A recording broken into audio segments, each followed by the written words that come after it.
আজ হামজা চৌধুরী যা করছেন সাকিব সেটা বছরের পর বছর ধরে করেছেন। তাই হামজা বনাম সাকিব প্রশ্নে সাকিবের নামটা নিতেই হয়। সাকিবই প্রথমে সবাইকে বিশ্বাস করতে শিখিয়েছেন মাছ ভাত খেয়েও কোনো বাঙালি বিশ্বসেরা হতে পারে। সাকিব বাংলাদেশের আলো বাতাস গায়ে মেখে বড় হয়েছেন, দেশকে তুলে ধরেছেন বিশ্ব দরবারে। অন্যদিকে হামজার জন্ম ইংল্যান্ডে, তিনি সে দেশেই শৈশব কৈশোর পার করেছেন। সাকিবের জনপ্রিয়তা গ্রামের মেঠো পথ থেকে শহরের কংক্রিটের গলি পর্যন্ত সবখানেই। সাকিব কেন এবং কিভাবে হামজা চৌধুরীর থেকে এগিয়ে সেই বিষয়গুলো জেনে নেওয়া যাক।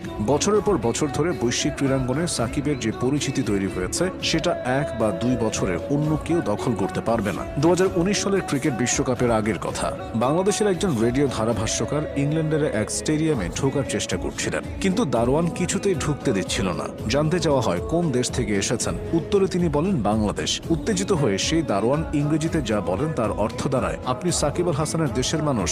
শুধু ইংল্যান্ড নয়, বিশ্বের অন্যান্য প্রান্তেও বাংলাদেশের নামটা পৌঁছে দিয়েছেন একজন সাকিব।